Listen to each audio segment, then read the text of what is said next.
Thank you. Next, please, another civil society representative. Thank you, Mr. President. I'm addressing you today on behalf of the Rivers Trade.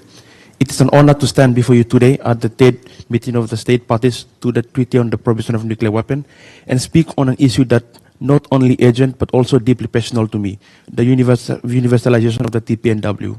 As young people, we inherit the world as it today, but we also hold the power to shape the world we want for tomorrow. Universalization is not just about legal or diplomatic process. It is a moral responsibility and collective movement. History has shown us that youth-led movements have the power to drive meaningful change, from climate justice to human rights. Young people have stepped up where action was needed. The fight for nuclear disarmament is no different.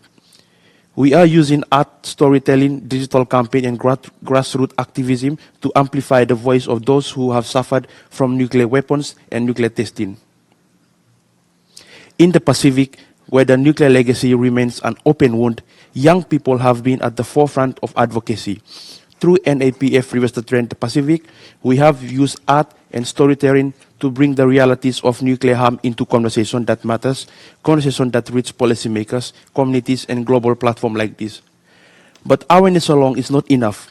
We must turn knowledge into action by equipping young people with the tool to engage in diplomacy, push for national commitments, and pressure governments that remain hesitant to join the TPNW. But how can ratified state advocate for universalization? Universalization does not rest solely on the shoulders of civil society. Governments that ratified the TPNW have the duty to advocate for its expansion.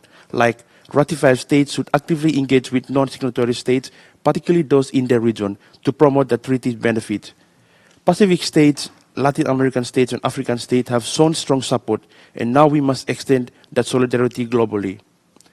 National governments should invest in public education, campaigns on nuclear disarmament, involving young organizations, universities, and civil society groups. Parliamentary leaders should be encouraged to push for ratification through legislative and policy advocacy.